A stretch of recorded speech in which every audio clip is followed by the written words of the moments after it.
안녕하셨습니까? 오늘도 새날은 밝아왔습니다. 이 새벽 시간 기도에 우리에게 주시는 하나님의 말씀은 고린도전서 13장 8절서부터 13절 말씀을 강해 설교로 말씀을 드리겠습니다. 13장 8절부터 13절 말씀 봉독해 드립니다. 사랑은 언제까지든지 떨어지지 아니하나 예언도 피하고 방언도 그치고 지식도 피하리라. 우리가 부분적으로 알고 부분적으로 예언하니 온전한 것이 올 때에는 부분적으로 하던 것이 피하리라. 내가 어렸을 때에는 말하는 것이 어린 아이와 같고 깨닫는 것이 어린 아이와 같고 생각하는 것이 어린 아이와 같다가 장성한 사람이 되어서는 어린 아이의 일을 버렸노라. 우리가 이제는 거울로 보는 것 같이 희미하나 그때에는 얼굴을 대하여 볼 것이요. 이제는 내가 부분적으로 아나 그때에는 주께서 나를 아신 것 같이 내가 온전히 알리라. 그런즉 믿음, 소망, 사랑 이 세 가지는 항상 있을 것인데 그 중에 제일을 사랑이라. 아멘. 몇 시간 동안 계속해서 13장의 그 사랑에 대해서 연속적으로 말씀을 드렸습니다. 12장에서는 하나님 앞에서 일할 수 있는 여러 가지 은사에 대해서 말씀을 드렸고요. 고린도 교회가 여러 가지 은사를 많이 받았습니다만은 사용을 제대로 못해서 많은 상처를 남기고 또 교회가 덕을 세우지 못했습니다.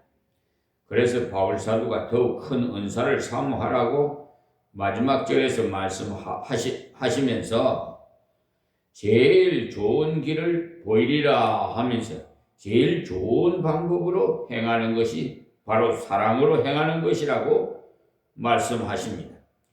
그것이 바로 13장이 그러니 사랑으로 행하고 사랑으로 봉사하고 사랑으로 증거해야만이 가장 좋은 길을 선택하는 길이라 이 말씀입니다. 1절에서 3절까지는 사랑이 없으면 웅변이 있어도 소용없고 신비가 있어도 소용없고 희생과 순교가 있어도 소용없다고 했어요. 사랑이 없는 웅변은 감동이 없습니다. 사랑이 없는 신비는 가치가 없습니다. 사랑이 없는 구제나 순교는 자기 자랑으로 끝날 뿐 하나님 영광과는 아무런 관계가 없습니다. 그래서 비교해서 말씀을 하시고는 4절부터 7절까지는 사랑의 내용을 말씀했어요. 사랑은 오래 참고 사랑은 온유하며 투기하는 자가 되지 아니하며 사랑은 자랑하지 아니함 교만하지 아니하며 무례히 행치 아니하며 자기의 유익을 굳지 아니하며 성내지 아니하며 악한 것을 생각지 아니하며 불의를 기뻐하지 아니하며 진리와 함께 기뻐하고 모든 것을 참으며 모든 것을 믿으며 모든 것을 바라며 모든 것을 견디느니라 이렇게 말씀하셨어요. 이 사랑에 대해서 지난 시간에 말씀드린 대로 철학적인 요소가 아니라 생활 속에 있는 것들입니다. 하나님께서 우리에게 바라시는 사랑은 이념적인 것이 아니고 철학적인 것도 아니고 우리 생활 속에서 그대로 적용할 수 있는 사랑입니다. 이 사랑은 우리에게서 나오는 것이 아닙니다.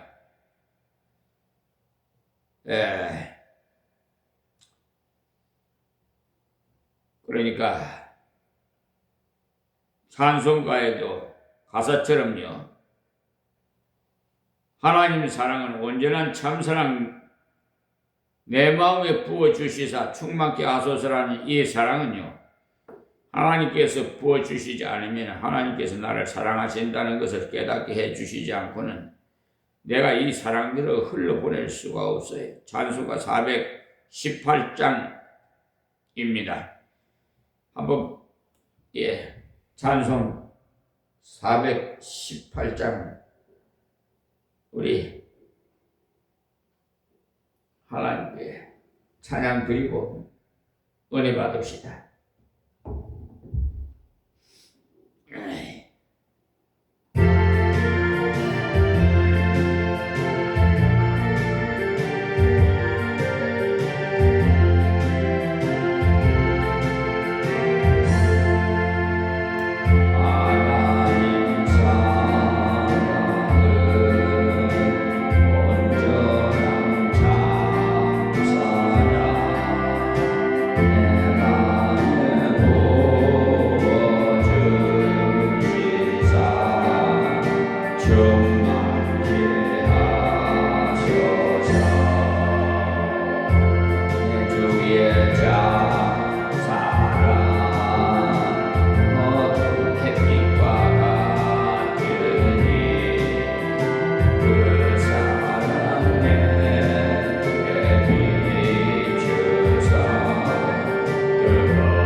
어떻습니까? 가사에 은혜되지요? 우리가 사랑을 우리 자의적으로는 할 수가 없어요. 하나님께서 부어주셔야지. 그래서 위로부터 사랑을 받아 내려고 흘러요. 우리는 사랑의 통로가 돼야 돼요.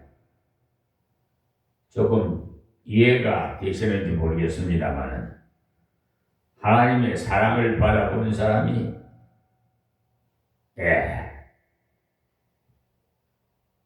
모든 사람에게 사랑을 베풀 수가 있어요.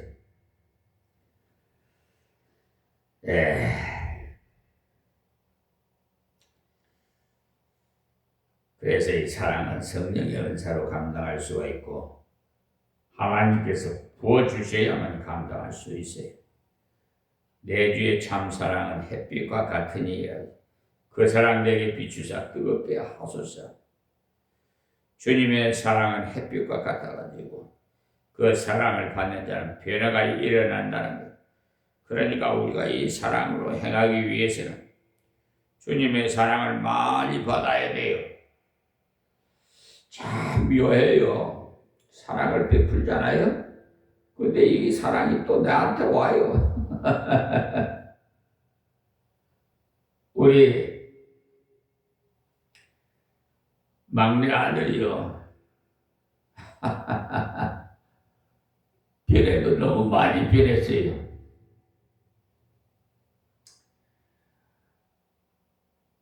하나님의 사랑을 받아서 그런지 그동안 아버지에게 효도 제대로 못했다고 내한테는 말은 안 하지만은 벌써 보여요.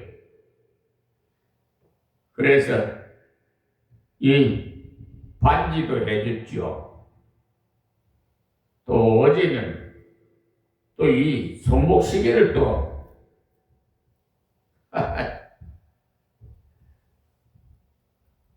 우리 아들이요 이렇게 손목시계도 또 해주더라고요. 참 그러니까 여러분 주는 자가 복이 있다는 말씀이 실감나요. 아시겠어요?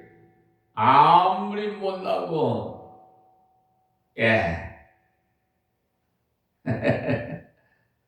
잘못해도요 자식은 자식이잖아요. 하나님께서도 우리를요 양자로 삼으셨잖아요. 하나님의 아들 예수님 다음 우리는 양자로 삼으셨어요. 그래서 아빠, 아버지라고 부를 수 있는 게 아버지. 아바라는 건 아빠라요. 여러분 다감하지요? 아빠.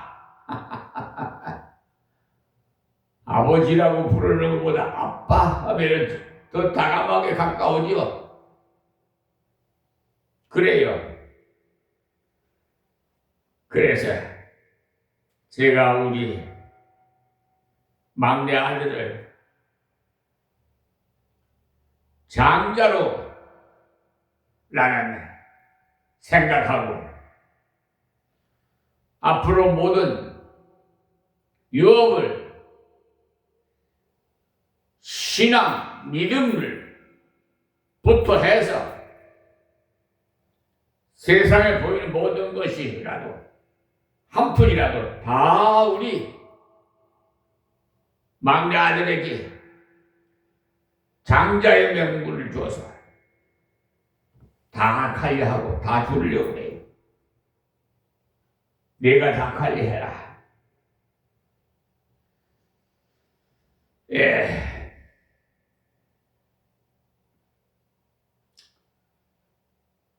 우리 하나님 아버지 부자지요.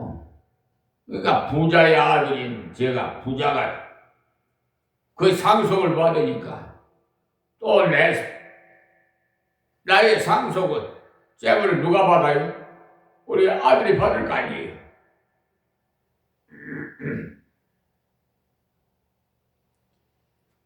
그런데 자식을 낳아보니까요. 낳아서 길러보니까 한 배에 나오고 한 씨로 낳았는데도 다 다릅니다. 여러분들도 실감할 거예요.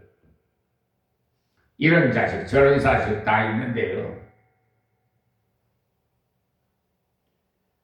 효도하는 자식이 있는가 하면은요. 그렇지 못한 자식이 있어요. 아예 연을 끊고 사는 자식도 있어요. 그러니까 그런 거는 그냥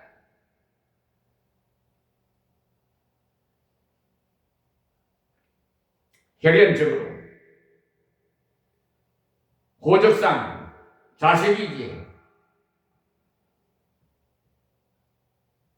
자식 같지는 않아요. 연을 끊고 사는데 뭐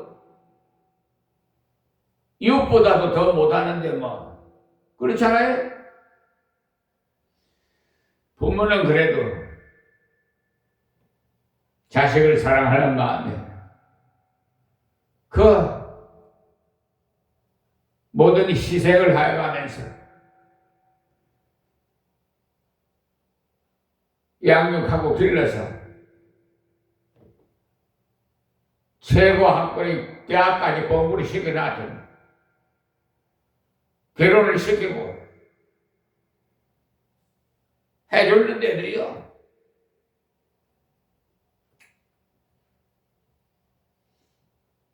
연을 끊고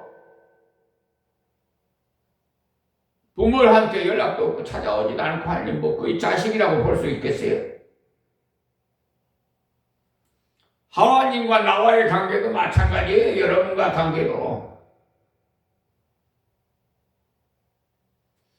그런데 딱 한 가지 하나님 앞에 기도하는 우리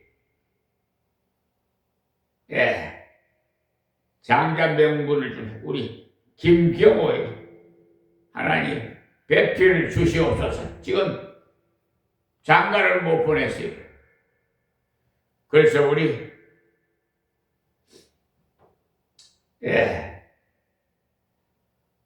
장가를 좀 보내야 되겠는데 하나님께서 여호와 일에 준비해 주셨겠죠. 뭐. 난 모든 걸 하나님께 맡기고 의지하니까요. 주신 분들 여호와시오, 거두어가신 분들 여호와시오. 뭐 딸 자식도요. 연을 끊어요. 그러더니 욕과 같은 시험이 온 거예요. 그러니까 다.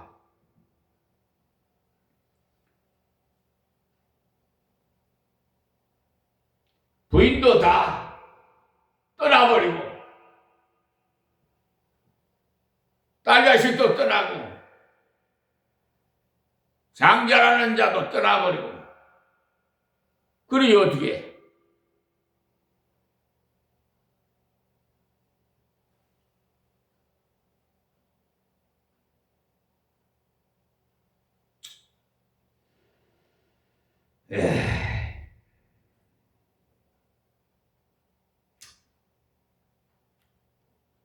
그만 말하렵니다. 아유,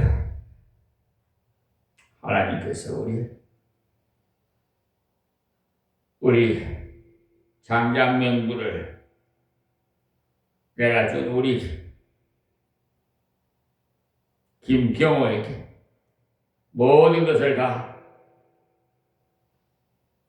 유업을 맡기고 하나님 앞에 하나님 부르면 갈 겁니다.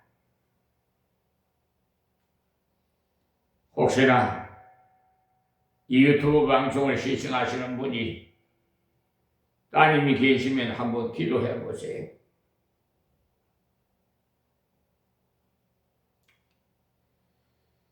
(1976년생이니까) 우리 아들이 어쨌든 좋은 배필을 하나님께서 예비해 주신 줄 믿습니다.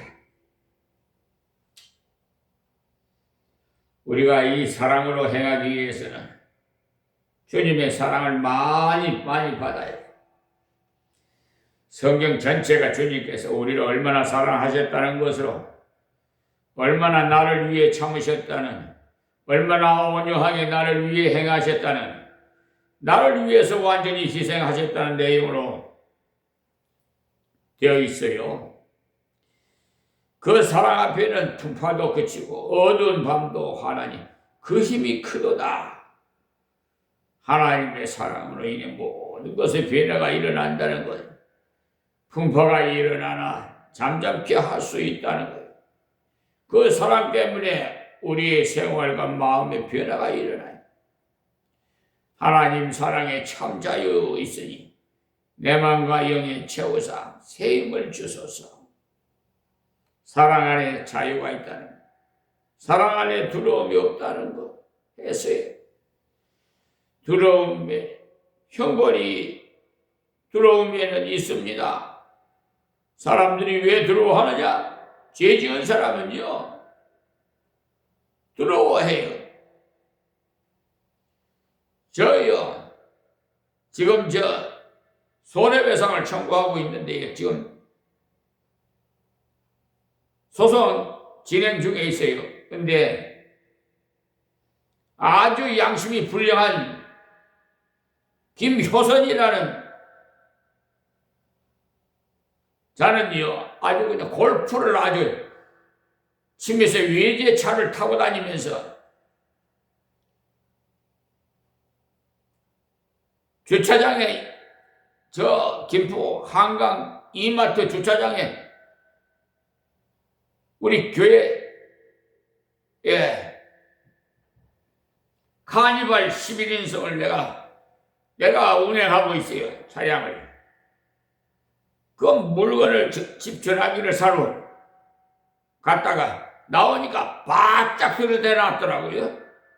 하하, 벌써 감이 오는 거예요.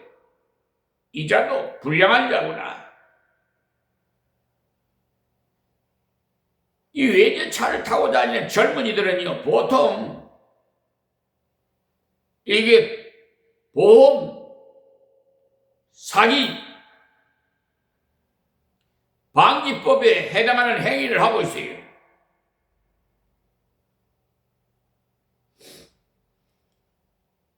어떻게든 꼬타리를 잡아가지고 보험금을 타먹으려고 약 한 500만 원 돈 타먹었더라고. 그래가지고 나한테 구상권이 변제 구상 청구서가 날아왔어요. 참 어처구니가 없어서 김포시 법원에서 무죄 판결을 받았어요. 그래서 내가 정의는 살아있다 했어요. 저 김포경찰서 교통과 이상호 경사라는 자가 그 두 분, 그 김효선 씨하고, 아니, 그러니까 사고가 나면 즉시 신고를 해야 되잖아요. 그리고 이렇게 해서 어떻게 알게 됐으면은,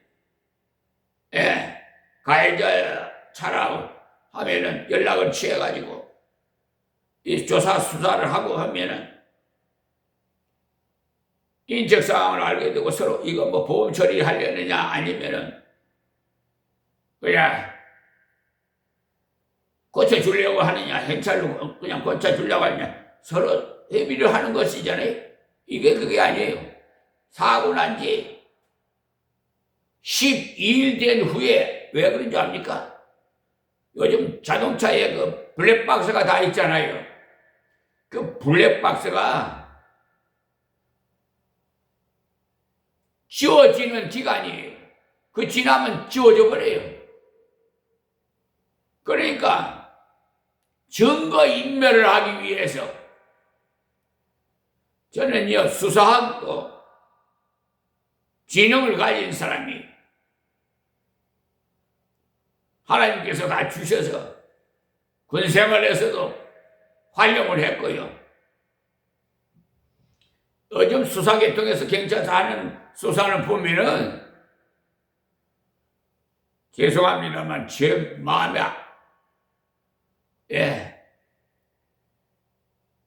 안 들어요. 왠지 압니까?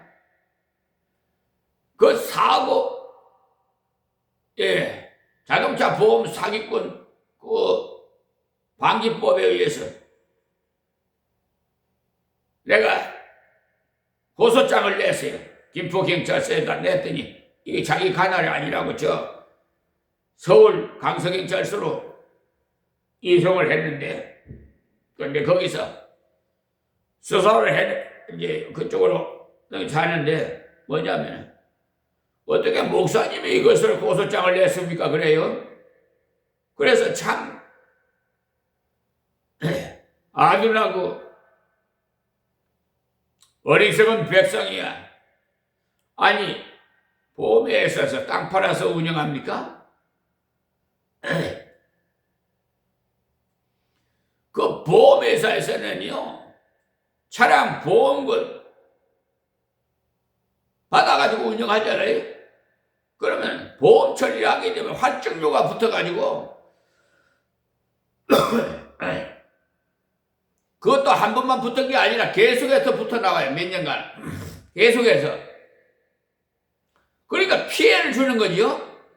그러니까 피해는 누가 받아요? 그 보험 처리 안 하면은 오히려 다운이 될 텐데, 해마다 보험금이.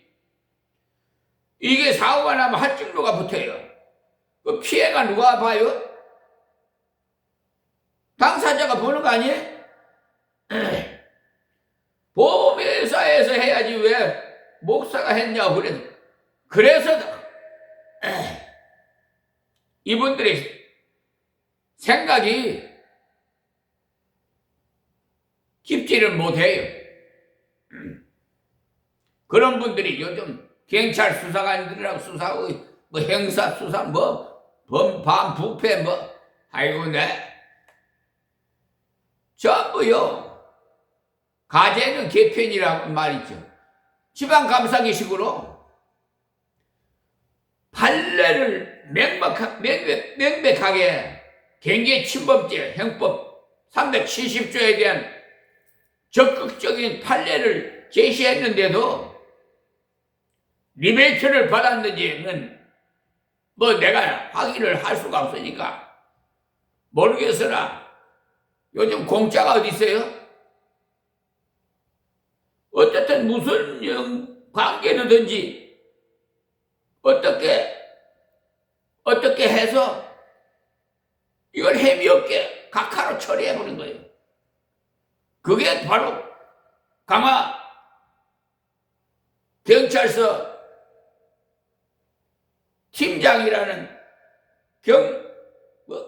경감인가 김한기. 그런데 수사관 정의원 씨는요 정말 정직한 사람이. 그분은 상을 받아야 돼. 제가 기도하고 그분의 앞길을 형통하게 해달라고 기도하고 있어요. 위에도 상신을 하려고 그래요. 그래서 재고발장을 했더니 이번에는요 수사관이 노예린 씨로 돼 있더라고. 역시 마찬가지 심리 불송치 각하. 참 어이가 없어서 그 이유를 써서 보냈는데 보니까 얼도 달도 않는 엉터리 같은 뭐 처벌할 게 없다나? 경계 안 박았다고 뭐 어쨌다고 하여튼 그 무슨 관계로 처음에 뭐 거래가 있었으니까 입장이 곤란하니까 이걸요 기소를 하게 되면 어떻게 되는 줄 압니까? 500만 원 벌금 물든지 3년 징역을 살든지 해야 돼요.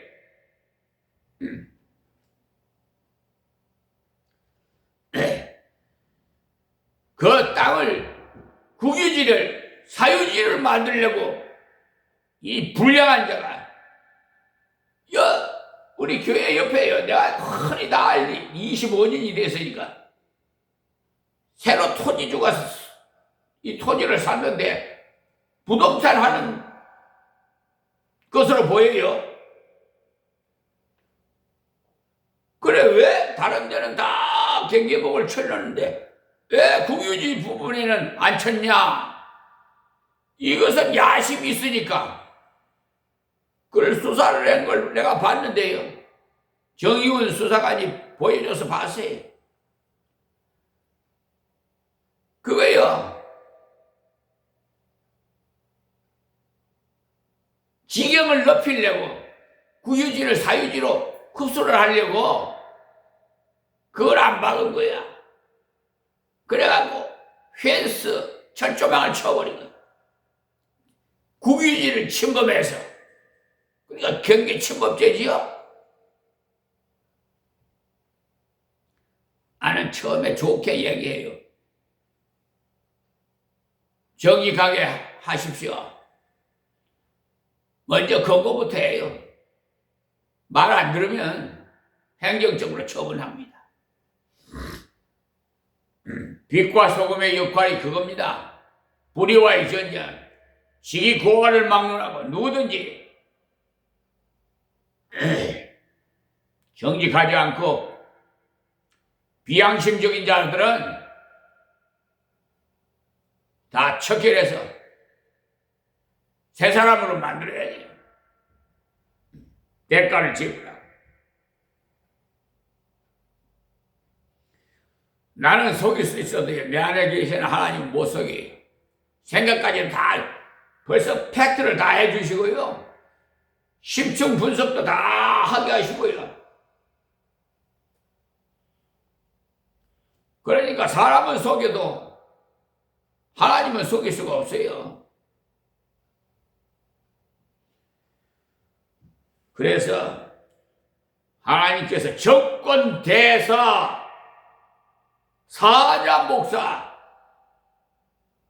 김종선 하나님께서 쓰시고 계신다는 사실을 아세요.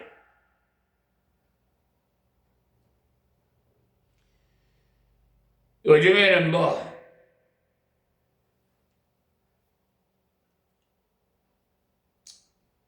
너무나도 세상에 썩은 냄새들이 많이 나고 있어요.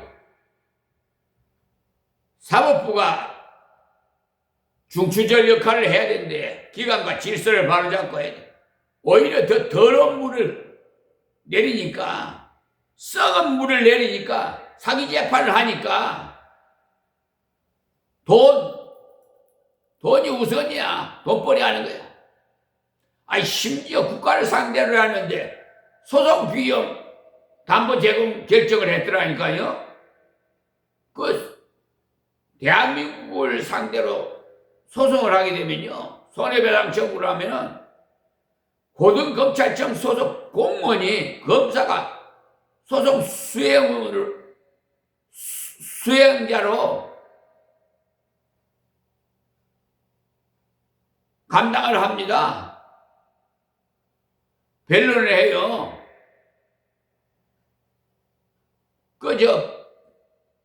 대한민국 법무부 장관이 나올 수가 없으니까 소송 수행자로 고등검찰청 소속인 검사가 소송 수행자로 대리로 나오는데,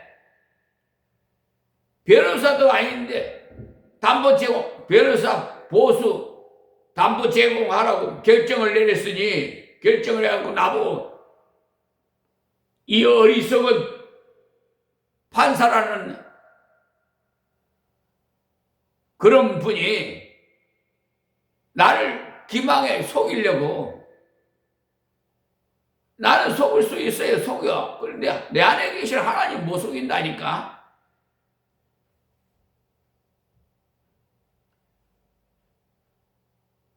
이 세상 법 없으면요, 벌써 그 사람들은 이 세상 사람이 안 됐을 거예요.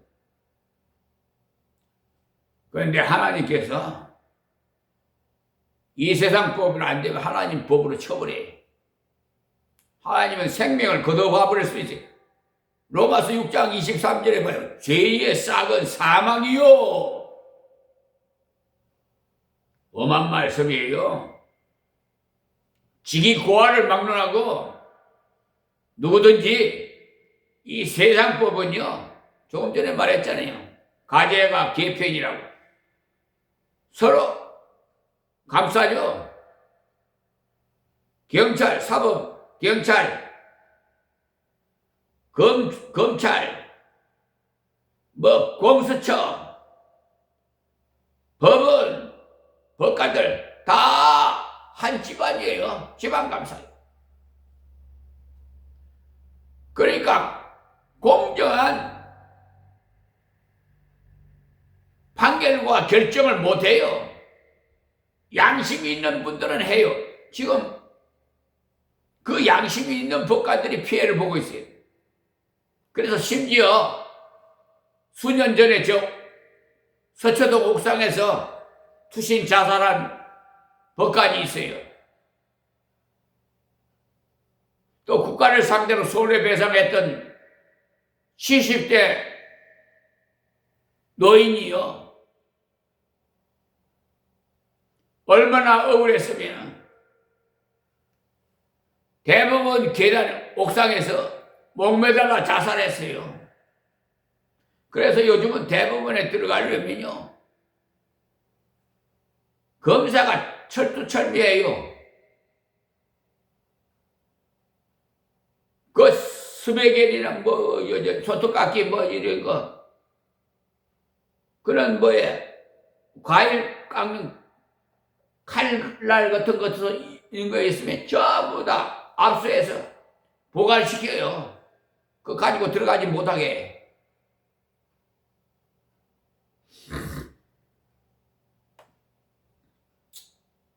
오늘 이 13장 8절부터는 사랑의 월성으로 사랑이 제일이라는 즉 사랑이야말로 최고의 덕이 된다는 것을 말씀하고 있습니다. 사랑은 최선의 것이고 최고의 덕이 하나님께서 우리를 사랑하심으로 독생자를 보내셔서 우리를 구원하셨으니 우리는 최고의 은총을 입은 거예요. 우리는 이 사랑에 감격해서 이웃을 사랑하고 형제를 사랑함으로 최고의 덕을 세울 수 있는 겁니다.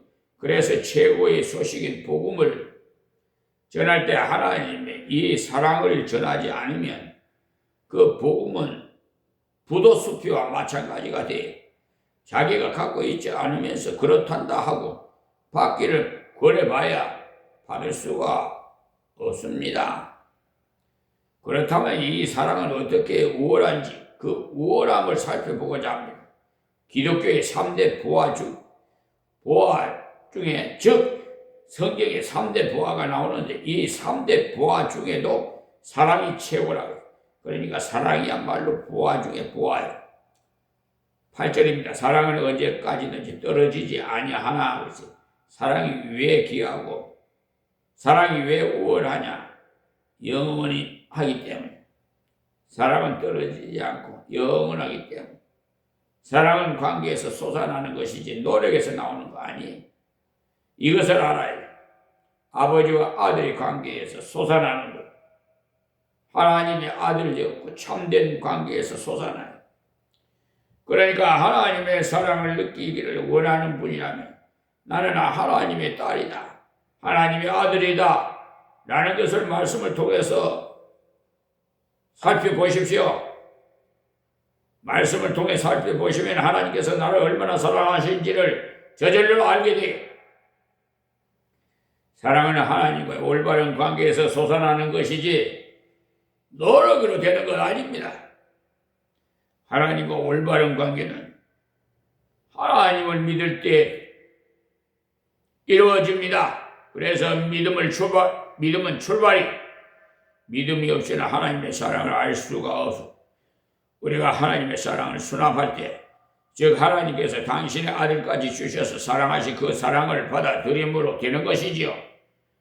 지금도 가정에서 자녀와 부모와의 관계 문제가 뭐냐? 부모는 자녀를 사랑하건만 자녀는 부모의 사랑을 제대로 수납하지 않아요. 받아들이지 않아요. 근데 우리 아들은 이 막내 아들 김경호는 이제 알게 되었나 봐요. 그래서 그동안 부모님한테 효도하지 못한 것이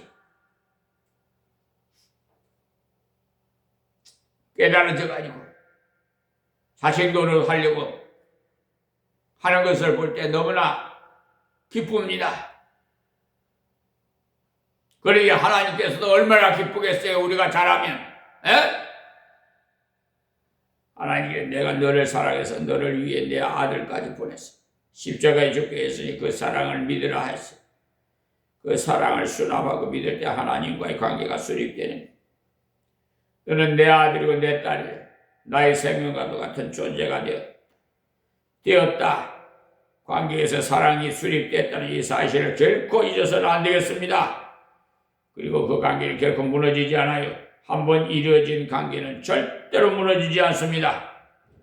요한복음 10장 28절에서 29절에도 내가 너희에게 영생을 주노니 내 손에서 빼앗을 자가 없다 이렇게 말씀했어. 우리와 하나님과의 관계는 결코 변하지 않아요.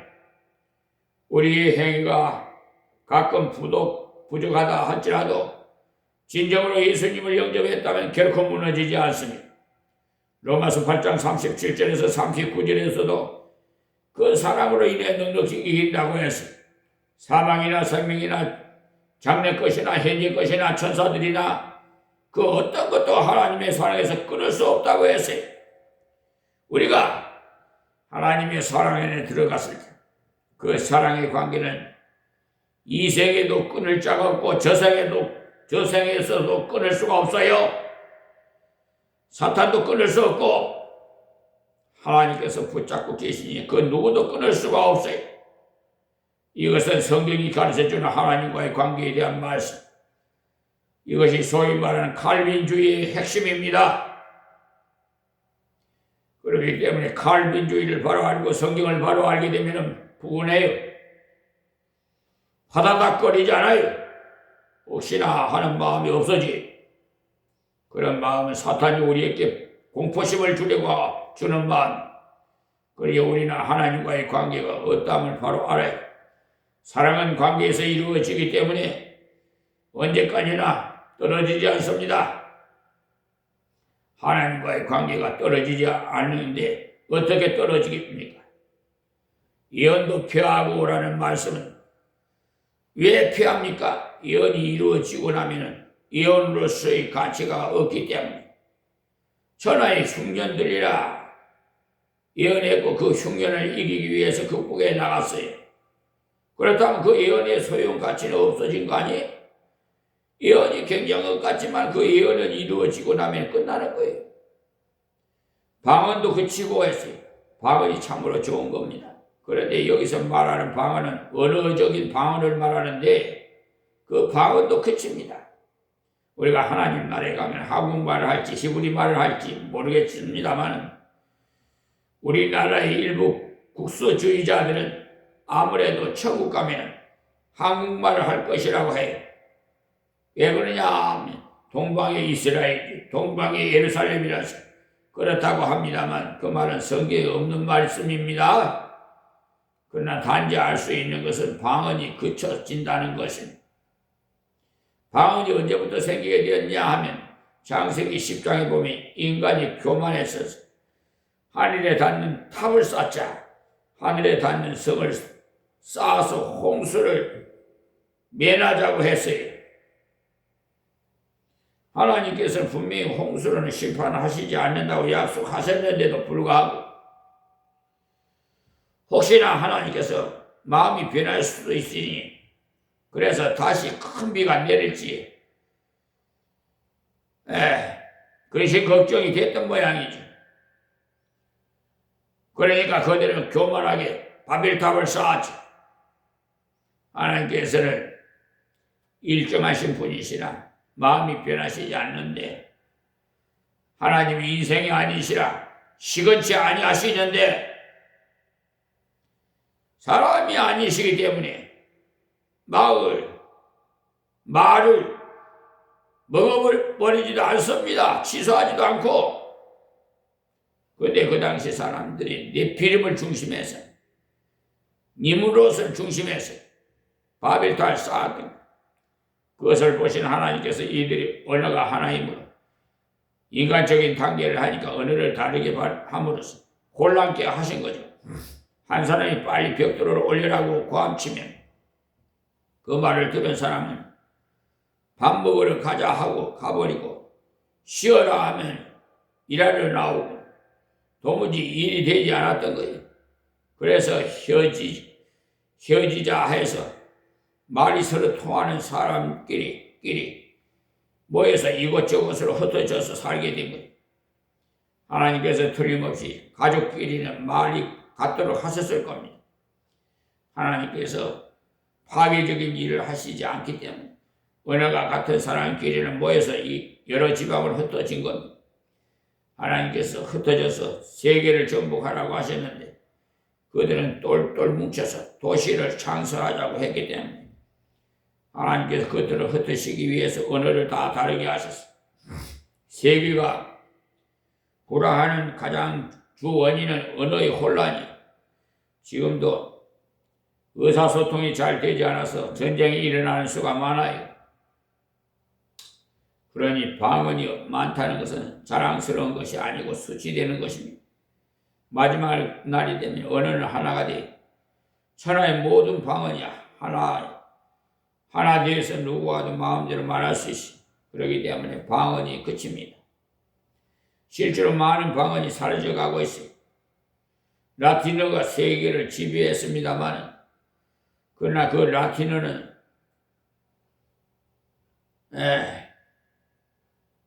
사어가 되어버렸어요.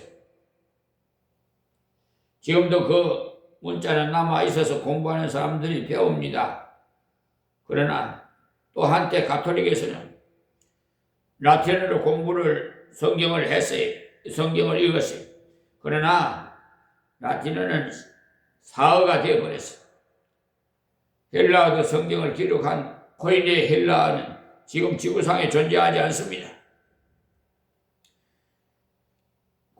코인의 헬라어를 열심히 공부한 분이 그 헬라어로 설교를 해보고자 헬라에서 설교를 해보니까 아무도 알아듣지 못하더라는 거예요.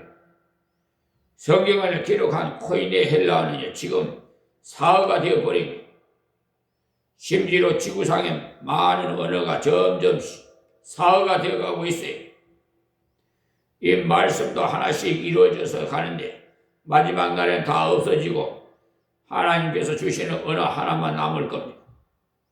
그렇게 하나씩 없어져 가냐? 사랑은 영원토록 없어지지 않습니다. 그러니까 방언을 잘한다고 큰 소리 칠 것이 아닙니다. 신문에 보면은 자원봉사가 중에 봉사자 중에 5개국어를 잘하는 봉사자가 있어서 굉장하다고 하는데 지금은 자랑스럽지 않습니다만 그날에는 10개국어를 한다 해도 그리 자랑거리가 못돼. 하나님께서 누구나 통하는 한 말을 주시기 때문에 그래서 그때가 되면은 지긋지긋한 독일어를 외우지 않아도 돼. 그러나 피해지기 전까지는 열심히 공부하십시오. 방언도 그치고 지식도 피하리라. 지금 초등학교 6학년은요 뉴턴보다도 공부를 많이 했다고 보면 돼. 뉴턴은요 그 당시 말로 인력을 발견했다고 세계적인 석학이라고 했지만 여러 번 해서 지금 초등학교 6학년보다 아는 것이 없어요. 그때 당시에 진리라고 알았던 것이 지금은 거짓으로 바뀌어진 것이 많습니다. 그래서 실제로 지식이 자꾸 폐해져 가고 있어요. 많은 사람들이 과학적하고 적적하지만 그것도 얼마 가지 못합니다. 많은 사람들이 성경은 과학적으로 맞지 않고 철학적으로도 맞지 않고 어쩌고 했는데 과학적이라는 것도 늘상 변해왔는데 변하지 않는 성경인데 어찌 이랬다 저랬다 말한단 말이에요. 옛날에 백과사전은 지금 소용없게 됐어요. 저기도 우리나라에 그 초판 백과사전이 있습니다만 골동품으로 가치는 있겠지만은 지식에 얻기에는 아무 가치가 없어요. 지금 시대에 AI 시대가 돼가지고 다 그래. AI 시대 AI 다 한국말을 하면 다른 세계 다른 말 가르쳐 달라면 다른 말로 가르쳐 줘요. 영어로 가르쳐 달라면 영어로 가르쳐 주고. 그러니까요. 이제 모든 것이 다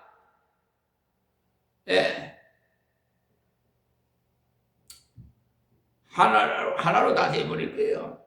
인간의 행위하학의 지식 중에 최고의 지식은 의학인데 행위상학은요 철학이고 하학은 의학인데 의학하는 사람들이 말을 들어보면 두꺼운 책 사이에는 문제가 있다는 거예요. 왜냐하니까 두꺼운 책 다 읽고 나면 벌써 학설이 바뀐다는 거예요. 앞에서 말한 건 틀린 것이라고 나온다는 거예요. 그래서 공부를 다 하신 분 중에 정기간행물만 읽겠다는 거예요. 지식이 자꾸 피해져 가니까 그것만 참고하고 싶다는 거예요. 그렇습니다. 공부 많이 했다고 하나 세월이 흐를수록 점점 그 배운 지식이 피해져 가니까 지식 많다고 자랑할 건 못 됩니다. 자, 9절 말씀에 우리가 부분적으로 알고 부분적으로 예언하니 지식도 지나지 않습니다. 어떤 사람이 말하는 대로 공부를 많이 했다고 하나 계란 껍질을 벗겨놓고 공부 많이 했다고 한다는 겁니다. 공부 많이 했다고 하나 얇은 계란 껍질 정도밖에 되지 않는다는 거예요. 부분적으로 알고 그랬죠. 우리가 어떤 지식을 알고 있다고 하더라도 그 지식은 부분적인 학문의 조예가 깊어서 이것저것 다 아는 것처럼 말하는 사람은 거짓말하고 있는 거예요. 진정을 좀 알고 있는 사람은요, 자기가 다 모른다는 것을 알고 있는 사람입니다. 지식이라는 건 정말 유치한 것이라는 것을 아는 사람이 진짜 알기 시작한 거예요. 저도 많은 책을 읽고 있습니다만 부분적으로 알고 있어요.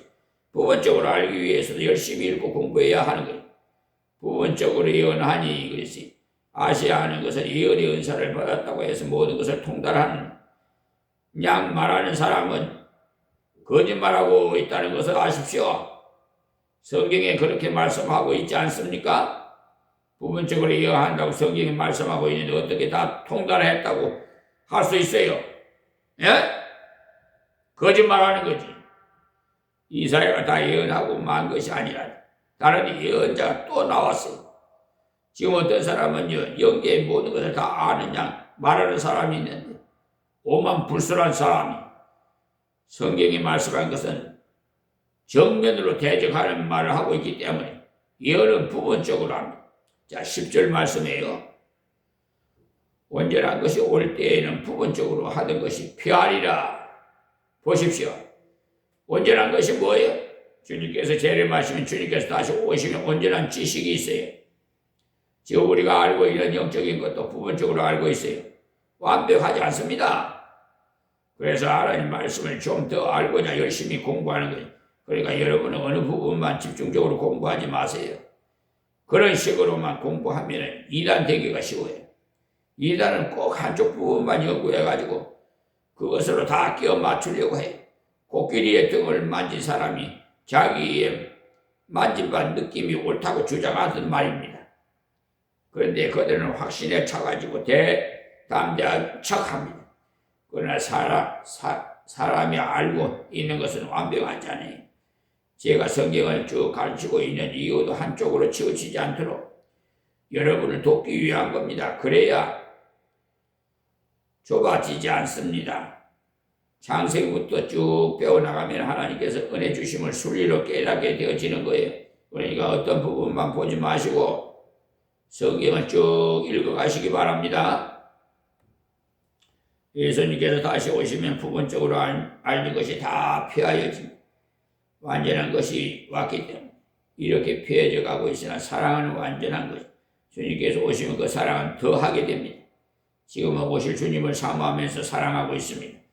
성경에도 너희가 예수를 보지 못하였으나 사랑하는도다라고 했으나 그때는 손목을 잡으며 사랑합니다. 마주보면서 사랑합니다.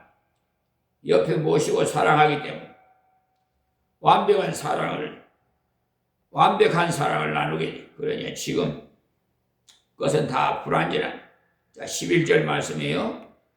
내가 어렸을 때에는 말하는 것이 어린 아이와 같고 깨닫는 것이 어린 아이와 같고 생각하는 것이 어린 아이와 같다가 이 말씀은 어렸을 때는 지각이 어리고 생각하는 사상도 어리고 말하는 것도 어려서 깊이가 없다는 거죠. 어린아이는 보는 대로 짓거리고 느끼고 막 나가지요. 행동하지요. 그래 어른은 보는 대로 짓거리지 않고 잘 생각해서 종합해서 판단해서 말합니다. 느끼는 대로 말하는 것이 아니라 느낀 것을 다 사귀어서 말해요. 화가 나지만 참고 생각해서 사귄 다음에 말해요. 지금 우리는 아무리 어떠하다고 하나 어린아이와 같아요. 생각하는 척, 말하는 척, 깨달은 것이 다 부족해요. 그러나 장성한 사람이 되어서는 어린아이의 일을 버려놓으라고 했어요. 주님께서 오시면 완전한 성장이죠. 구원에 대해서 알고 있는 지식은 먼저 하나님께서 예정하시고 부르시고 믿고 양자되고 의롭다 하시고 성화되어 가고 마지막에 영화롭게 되는 영화가 이루어집니다. 그것이 완전히 장성인데 이 땅에서는 아무리 장성해도 완전한 영화의 자리에 들어가지 못해. 그러나 주님께서 다시 오시면 아무리 부족한 자라도 완벽한 지식을 가지고 완벽한 신앙인이 됩니다. 그러니까 그날이야말로 잔칫날이고 사모함이 기다려야 하는 거죠. 어릴 때 찍은 사진은 누가 못 보도록 숨겨두는 사람도 있는데요.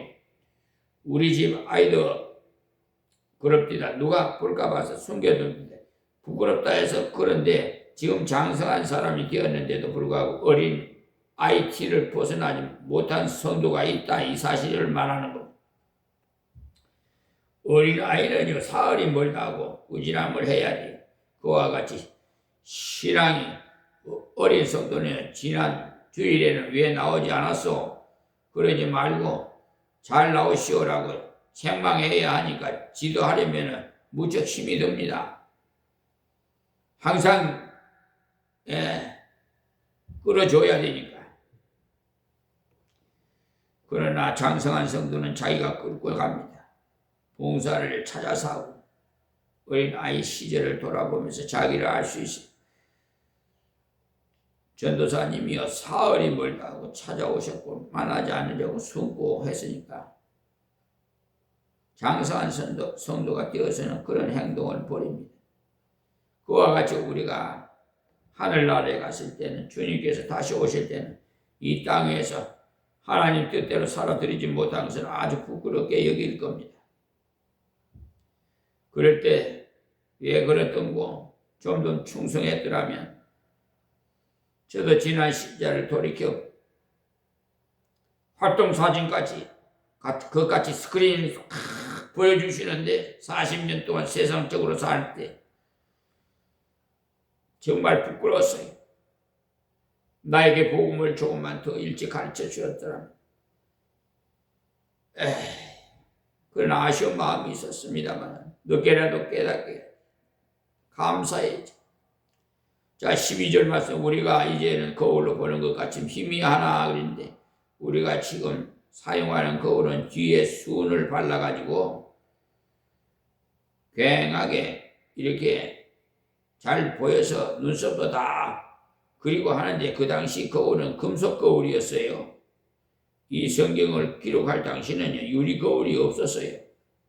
이 성경을 기록할 당시는 꿀이나 못을 거울로 사용했어요. 좋은 구리를 잘 닦아서요. 광을 내면 상당히 잘 보여요. 녹그릇을 반짝반짝이 닦아가 보면 어느 정도는 잘 보입니다. 성막 지을 때 물두멍을 여자들이 쓰는 거울로 녹여서 만들었어요. 그러니까 힘이 하나 하는 말을 오해하지 마시기 바랍니다. 지금 거울은 똑똑한데 어찌 희미하다고 하나 하지 말으라는 거예요. 성경을 기록한 당시에 배경을 모르면 엉뚱한 해석이 나와요. 여기서 말하는 거울은 금속 거울이기 때문에 희미합니다. 우리가 이제는 거울로 보는 것 같이 희미하나 그때는 얼굴과 얼굴을 대하여 볼 것이요 라고 했어요. 아무리 좋은 거울이라도 얼굴을 직접 보는 것이 더 정확하겠죠. 주님께서 오시면 바로 내가 모시고 있으니까 완전한 지식을 갖게 돼. 이제는 내가 부분적으로 아나 그때에는 주께서 나를 아신 것 같이 내가 온전히 알리라고 했어. 지금 내가 주님을 안다고 하나 완벽하게는 몰라요. 그러나 예수님께서 나를 아신 것 같이 나도 예수님을 알도록 되어지니까 답답하는 것이 열려집니다. 지금 여러분이 물어보고 싶은 것도 많고 또 요즘 희한한 말도 하고 있으니까 여러 가지가 궁금하고 답답할 것입니다만 그때가 되면 확 열려져서 다 알게 될 겁니다. 그러니 지금도 궁금한 것이 있으면 주님께 기도하시고 성경을 열심히 보십시오. 그렇게 하면 점점 깨달아져서 그리 답답하지 않을 것입니다. 그러나 그날이 되면 환히 알게 됩니다. 자, 마지막 13절을 하고 마칩니다. 이 13절은 믿는 사람이라면 다 알고 있을 정도로 유명한 구절이죠. 어릴 때 그런 적 믿음과 소망과 사랑 이 세 가지는 항상 있을 것인데 그 중에 제일은 사랑이라 하고 어릴 때 외운 것인데 지금까지 잊어버리지 않고 있거든요. 그런즉 믿음, 소망, 사랑 이 세 가지는 항상 있을 것인데 그 중에 제일은 사랑이라.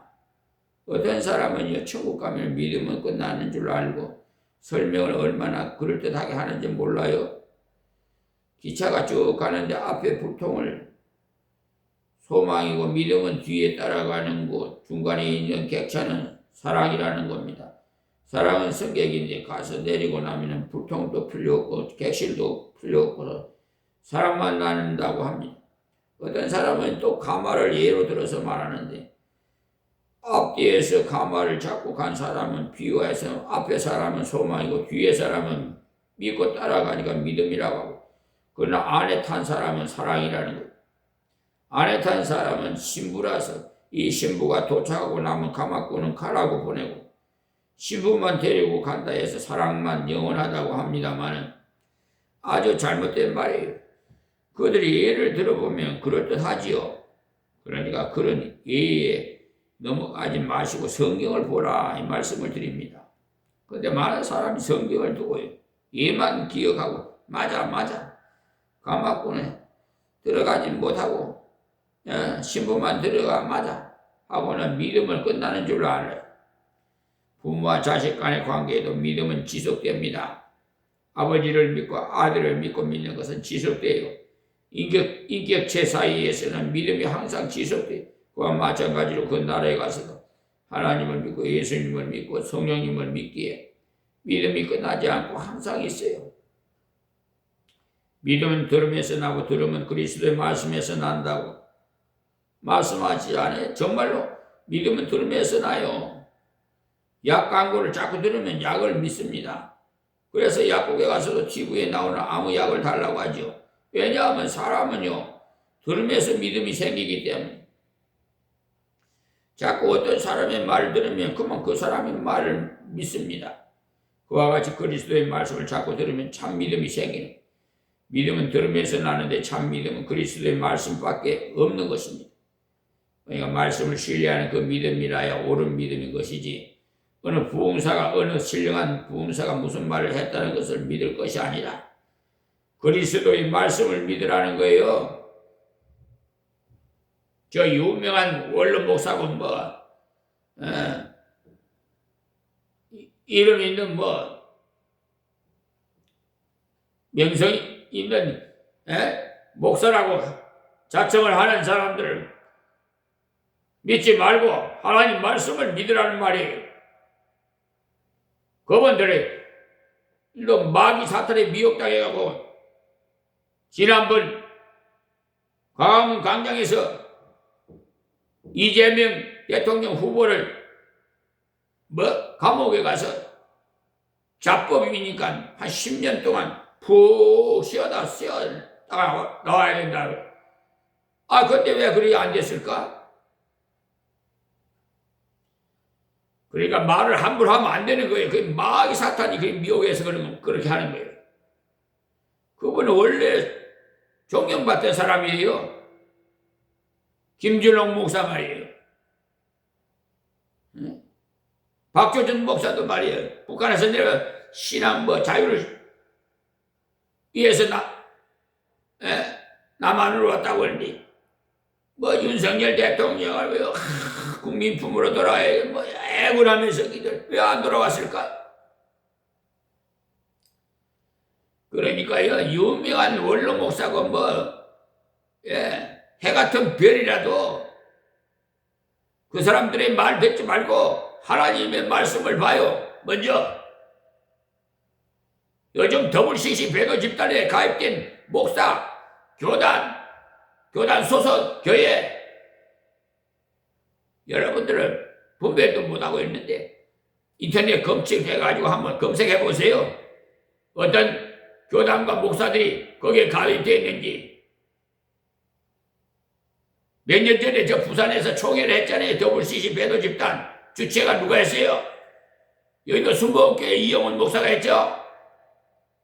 극동방송 김정한 목사도 가입. 김상환 목사님 하여튼 여러분 저 인터넷에서 검색해 보면 다 나와요. 그 WCC 배도 집단은요 수호신을 섬기고 동성연애를 찬성하고 다른 종교도 구원이 있다고 말하는 WCC예요. 거기에 가입을 해? 거기에 소속되어 있는 신앙생활을 해갖고 도매금으로 다 여러분 거기서 나와서 성경적인 교회로 다니서 신앙생활 하세요. 그거는 여러분 자유에 강요하지 않겠습니다. 어쨌든 믿음이 있으면은요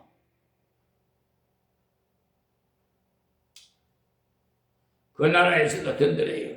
여러분이 믿음이 없으면 불안해. 혹시나 꺼지면 하는 마음이 생기면 얼마나 불안하겠어요.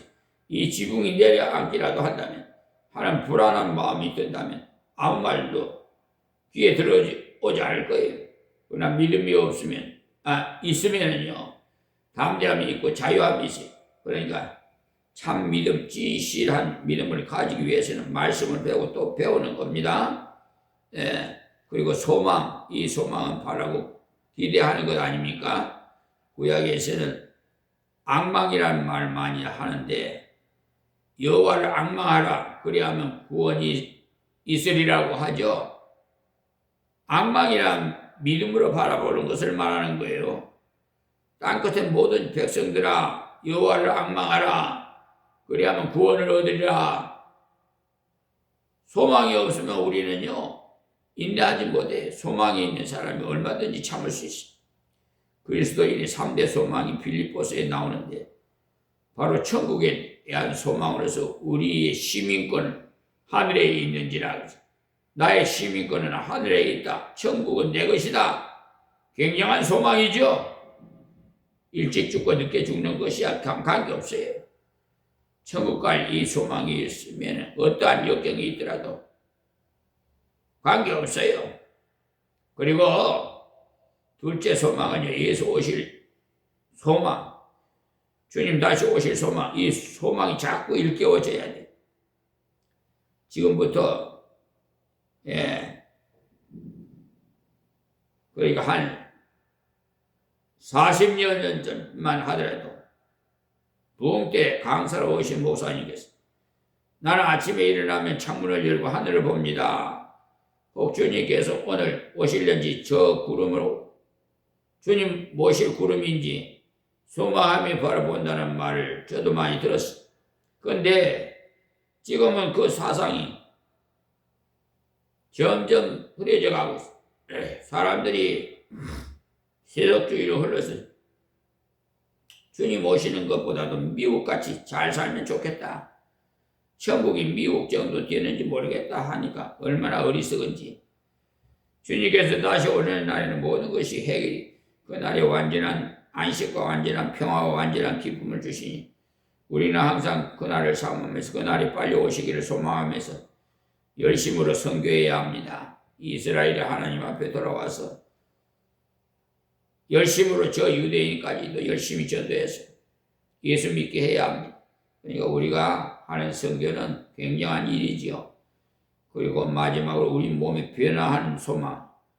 주님을 모시고 영원히 살 것인데 지금 늙어가는 이런 몸으로 맞이한다면 자꾸 쭈글쭈글해질 테니까 일이 되겠어요? 너무너무 늙어서 모양이 이상해질 것 아니겠어요? 그렇게 되면 오래 사는 것이 욕입니다. 그러나 그날에는 그와 같이 변한다고 성경에 말씀하고 있으니까 주님께서 부활하신 후에 음식을 잡수지 않아도 배고프지도 않고 잡수셔도 좋고 문을 열고 들어가도 좋고 그냥 들어가도 좋고 완전히 영화로운 몸을 주시는 거예요. 그러니까 얼마나 큰 소망이요. 완전한 성화와 영화의 날이니까 이 소망을 항상 가지고 사십시오. 또 그 나라에 갔을 때는 더한 소망 가운데 삽니다. 하나님께서 내일 어떤 것을 주실까? 모레는 어떤 것을 주실까? 날마다 소망 가운데 살게 됩니다.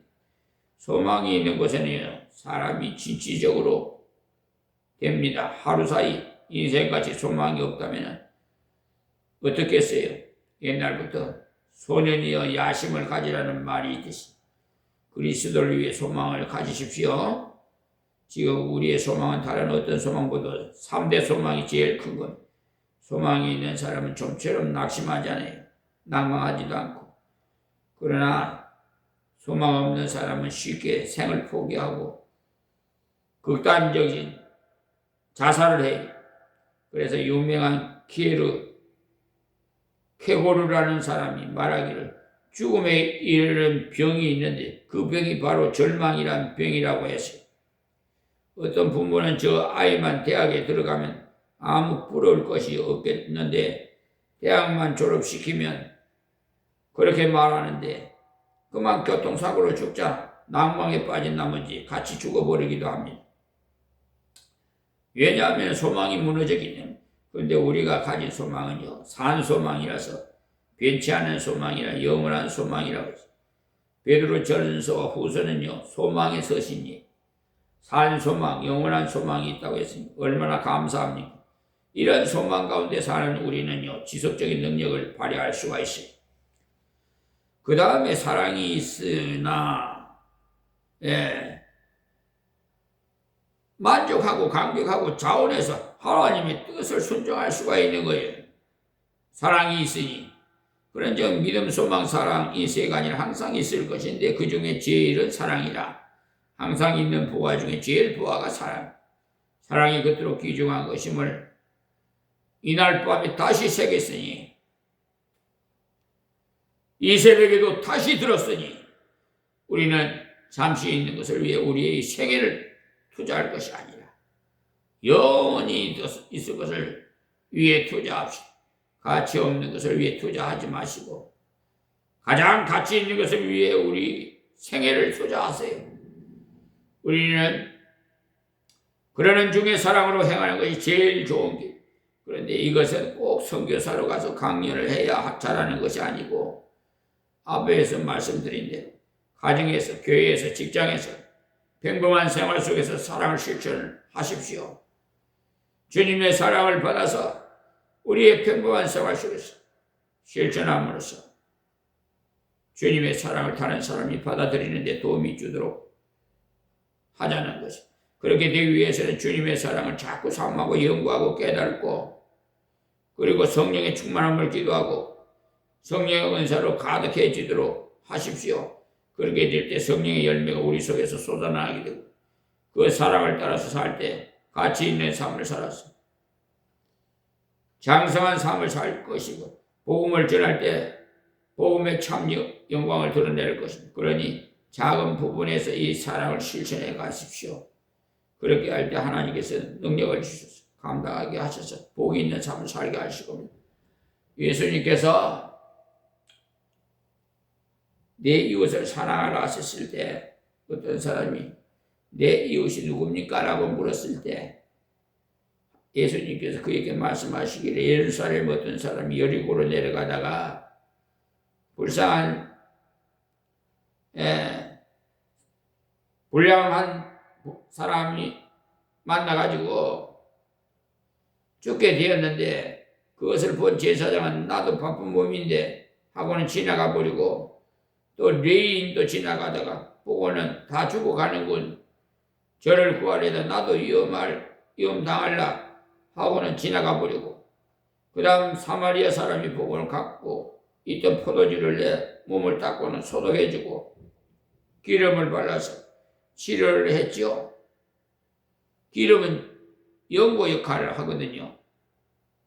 그리고는 자기가 타고 온 나귀에 태우고는 주막에 데리고 가서 입을 시킨 거죠. 쉽게 말하면 입을 시킨 겁니다. 그리고 데나리온 2를 주고는 만일 내가 돌아올 때까지 돈이 더 들면은 내가 돌아와서 갚아주겠으니까 잘 돌봐주십시오 했으니까 네가 보기에 그 이웃이 누군지 네가 판단해라고 말씀하시자 그 사람이 사마리아 사람입니다 하고 대답을 한 것이 아니라 자비를 베푼 자니이다 한 것이죠. 사마리아 사람이라고 하자니 간질간질하고 그들은 사마리아 사람을 개 같은 사람으로 취급하기 때문에 대답하기를 자비를 베푼 자니이다 라고 하자 예수님께서 그것을 향해 너도 와서 그렇게 하라고 했어. 그렇게 하는 것이 바로 사랑의 실천. 그러니 우리의 생활 속에 사랑을 나타낼 때 복음의 영광을 드러내면 증거할 수가 있다는 사실을 기억하시기 바랍니다. 장기간 동안 시청해 주셔서 감사합니다. 기도하겠습니다. 하나님 고맙습니다. 주신 말씀 증거해 싸우니 듣는 자마다 다 복되게 하옵시고 이 세상 사는 동안에 하나님 앞에 영광 돌리며 상금 쌓는 저들이 다 되게 하옵시고 이방인도 구원하셔서 영광 받아 주시옵소서. 특별히 이 나라 분단된 대한민국을 통일시켜 주셔서 마지막 때에 세계 복음화에 기여할 수 있도록 하나님이여 이 민족을 사용하시옵소서. 예수님의 이름으로 기도합니다. 아멘.